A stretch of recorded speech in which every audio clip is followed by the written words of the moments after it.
Hey all, my name is Kurt and I'm here with Trenton. Welcome to SLB Basement Bourbon Bar. And Trenton, our final episode of our budget-friendly bourbons. And today we're going to be discussing bottled and bond. We got, I think the video was out for roughly 3 hours, and we got 100 and some comments of people saying... The last video? Yeah, the last video. Okay. Saying, I would love to see the bottled and bond rendition Sure. of the budget series that you guys are doing. So we started to come up with a list. We came down, or I came down here today. Kurt had a list, and I threw a wrench in the list a little bit. So this list isn't quite what it was. No. 20 minutes ago. That's all right. But it's fine. That's what it's all about. It's going to be a good video. Your opinions, my opinions. Yeah, that's what it's about. And if you like controversy, this is going to be a buckle up. Yeah, buckle. Oh yeah, it's a buckle up. Yeah, this is going to be a controversial video. Yeah. We have 5 budget bourbons. We wanted to stay within $30 or lower. Mm-hmm. Once you get into the $35 or higher, you got New Riff, Bottled and Bond, and like a ton of other heavy hitters kinds of that are fantastic. Mm-hmm. For this, we wanted to say budget friendly and be $30 or below, minus the special mentions we have. Yeah. And they're special mentions for a reason.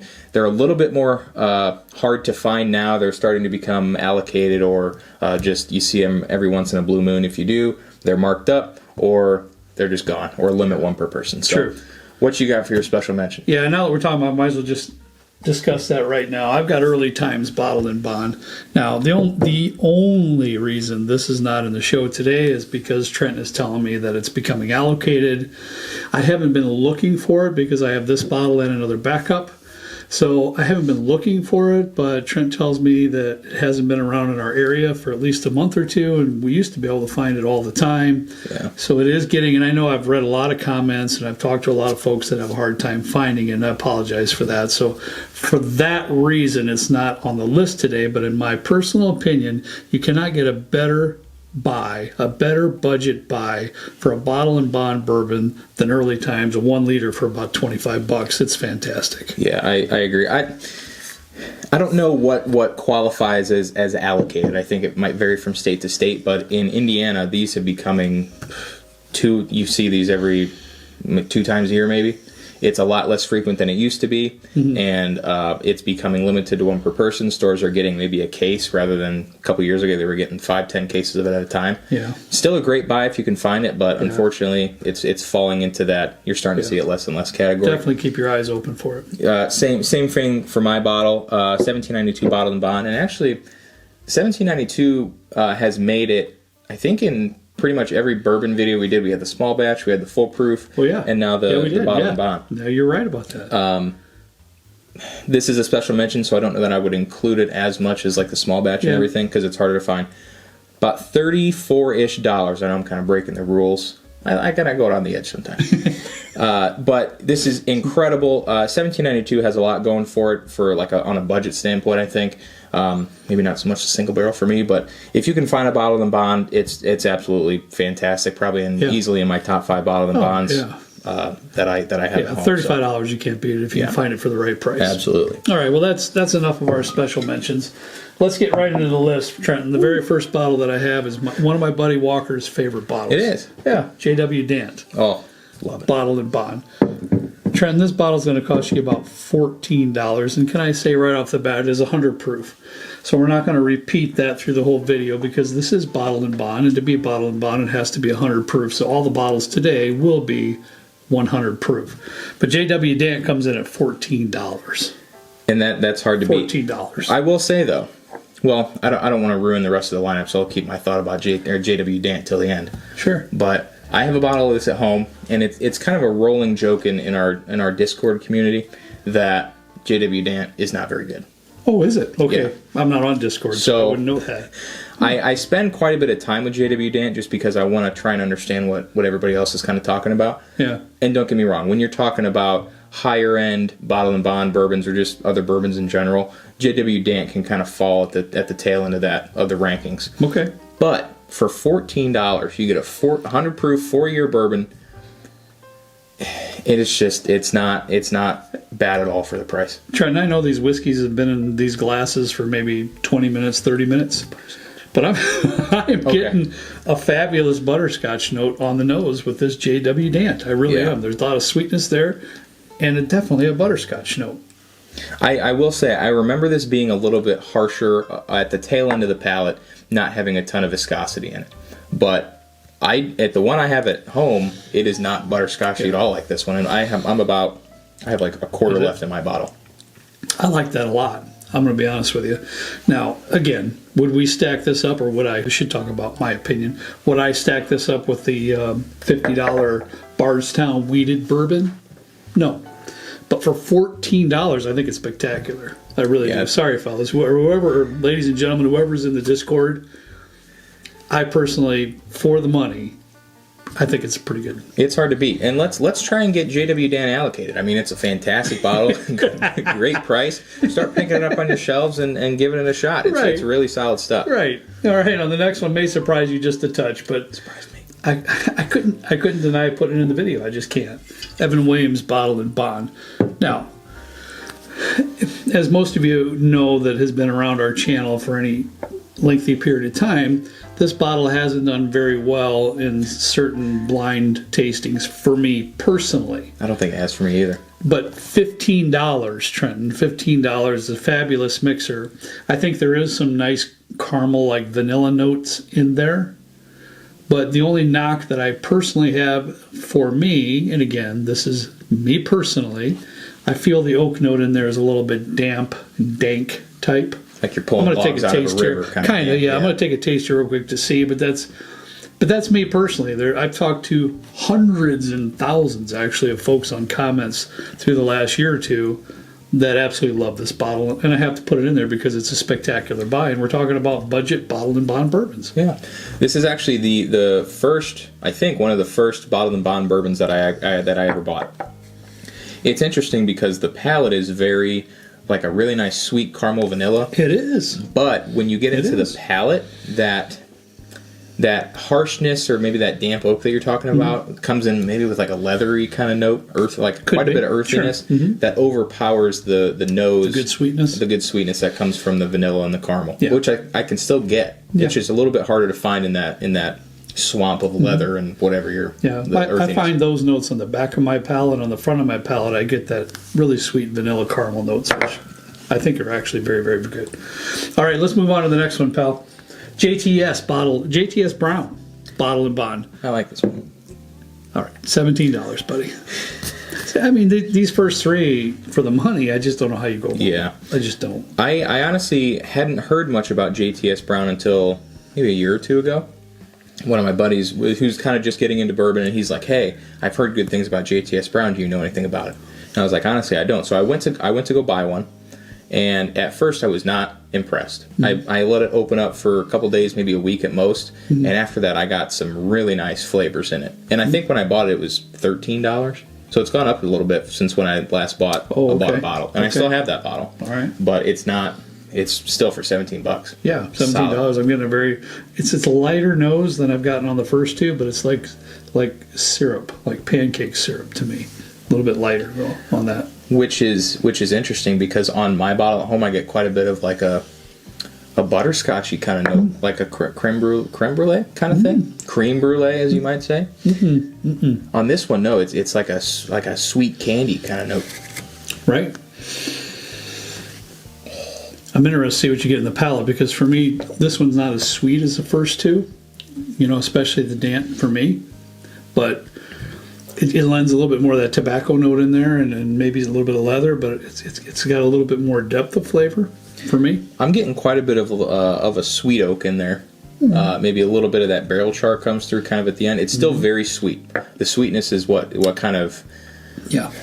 Is why I would have which is why I chose this in my top 5 because the sweetness is really nice. It overpowers that oak that I think might be just a little bit too harsh if the sweetness wasn't there. Sure. So that's really solid. I like that one. Great bottle.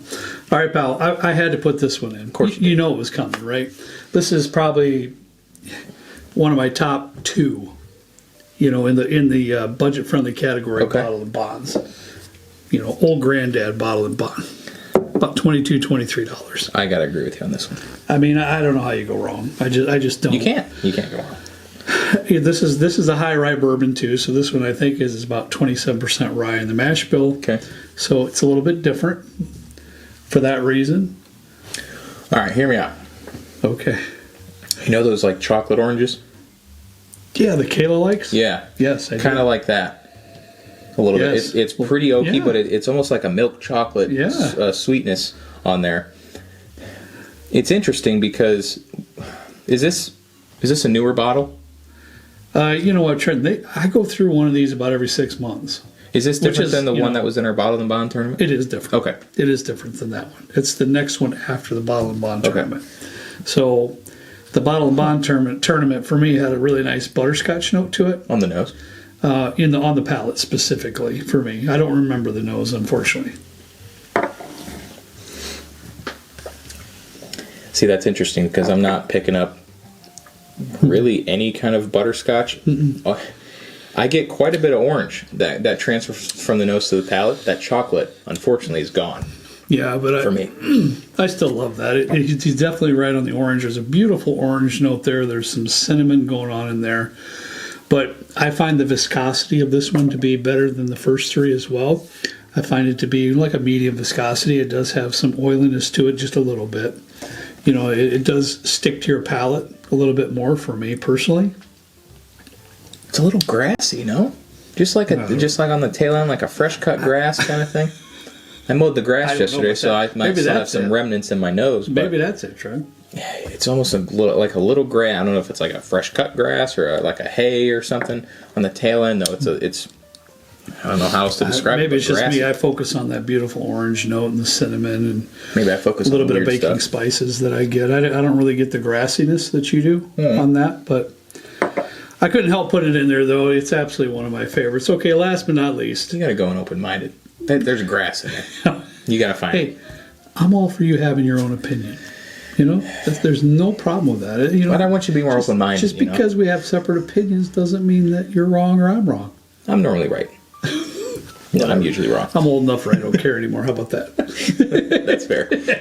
All right, let's get to the last one. This one could be very controversial. And just for you, Trenton, I don't know if you've even noticed it yet, but I poured you a real healthy pour for you. I noticed it right when I hit the record button. I wasn't going to say anything because you might have had a story behind it or something. But Well, you know, let the comments begin, and I'm all up for it. But let's discuss it. George, roast him. George Dickel, Bottled and Bond. Let's put it out there. What's the last video? Oh, it was a bourbon and you put in a Canadian whiskey. Hey, you know, speaking of age, you know, once you become a certain age, whatever that is for people, for me, I'm there. What's worth an argument? There's some things that absolutely are worth an argument. Dickel bourbon, is it a whiskey or is it a bourbon? That's not worth it for me. That argument's not worth it. I don't really care to get into that argument. It definitely has the right mash bill to be a bourbon, but it is, of course, charcoal filtered, and there's all kinds of things we can discuss there. But to me, that's not even worth it. This one here, why I brought it on here and why I really wanted to showcase it, Trenton, it is $30. $30, and it is a 13-year, let's just say whiskey, for argument's sake. It's 13 years. That's kind of unheard of. The $30. Now, I gave you plenty in your glass so you could, you know. It's front and center. Give you a real good opinion of it. How about that? Now, I appreciate everybody's comments from before because my previous bottle was an 11-year bottle, and all the folks told me you got to get the 13-year, the newer one, because it's better and it's really, really good and fantastic stuff. So I haven't had this one then. No, you did not. I had the 11. Harry had that. Okay. So I literally, honestly, the price tag, Harry puts those little orange stickers on every bottle. It drives me absolutely nuts. No, I took it off. But it was $28.99, so it's $29. So I'm just saying 30, just round numbers. I'm sure it might vary everywhere you go. So $30, 13 years, Bottled and Bond. I will say, let me know if after the video comes out that you don't think it's worth the argument, because I'm sure you're going to have to, because you're the one answering the comments. So it's sweet. Well, I'll give you that. Remember, we're talking budget friendly, you know, Bottled and Bond bourbon whiskeys. You should have had to throw in the parentheses.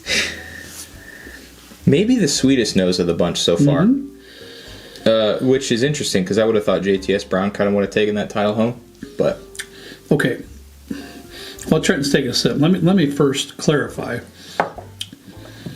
On the palate for me, I can absolutely get that little bit of minerality that you get with Dickel. Yep. I can get that. I understand that. Moving past that, though, I get a beautiful mixed berry note. I find it just a touch nutty. Just a touch nutty. That's a good one. But to me, it's well balanced because there's some form of a little bit of a tobacco note on the back end, too, that kind of balances all that stuff out for me. But we're talking $30. Let's keep that in mind in reference of our conversations here. It's $30. I almost get a little bit of chocolate. Like berries in like a chocolate drizzle or something like that. It's really nice, actually. This is it's good. Leaps and bounds ahead of the 11 year that you had. Yeah. Was that the same price, the 11 versus the 13 year? My 11 year was old because, truth be known on that one, I didn't reach for it very often at all. Some folks did when they came over to try it. So that bottle lasted quite some time. Okay. So I only had like this much left. And so I just went out and got I called Harry, do you have it? Yeah, we got it. It's on the shelf. $30. Nice. And I went down and got it. And I'm glad I did too. Thank you for all the recommendations for that too, because you're spot on. I just find it very, very good for the money. I really, really do. And let's put it out there again, once again. So we're clear. There is a little bit of the minerality note. So if that bothers you, this might not be the bottle for you. But I know I spoke to a lot of folks on, I can't remember what video that was on, but that enjoy that quite a bit. Worth a shot, honestly. I'm not usually a huge Dickel fan. I think the rye's pretty good. Any other product that I have, maybe apart from the 8 year, that gold label one, that and this would probably I'd probably drink every now and then. I'm not going to drink it on a daily basis or go out of my way to find one, but if I happen to see one, it's pretty good. Yeah, that might be one of the best Dickel bottles I've ever tried, other than that 17 year you brought down. I really like that one. Did you? I did. Oh, I'm glad, because I didn't. I did. That's what we got. I mean, we went through quite a bit of different bottled and bond bourbons that did make the cut. The benchmark bond didn't make the cut. No, definitely Old not. Tub didn't make the cut. That was in the conversation. I just didn't make it. It's just not quite up my palate and not my alley. Either. The benchmark bond, absolutely not. I just don't. That's not one that I like at all. Yeah. But we had a lot of them out here, and that's the good thing. Yeah. There's a lot of options for this category. Yeah. That's always good. Right. Right? And this is what we came up with. So there you go. There's your homework. If you want to put in your 2 cents in the comments, that's your time to get up on your podium and let me know if I'm out of my mind, or let me know a couple that you think should have been on the list. You're going to get comments about this. Good luck. I get it. That's all right. Sometimes I gotta speak from the heart. That's true. All right, that's all we got for you today. Thanks so much, everybody, for watching this series. We appreciate you. I mean, Trent and I, we don't put out sponsors, and we don't do all that stuff. All we do is get up here and talk to you folks, and the best way to support us is to watch the videos. Yeah. That's the easiest way to support us, is click that watch button, hit that like button. That's the best way. There's not like a watch. It's the easiest way. You hit the video. There's not like a watch button. That's a watch button. For us older folks, you just hit watch button. Boom. Not worth it. And then right after that, hit that like button. That's the best way the easiest way to support us. So thank you all. You've been very good to us with that. So, all right, that's all we got for you. As always, we ask you to please drink responsibly, and we'll see you Monday right back down here with Trent and I in a good old basement bourbon bar with, I don't know, whatever we come up with. We'll see. All right, see you later.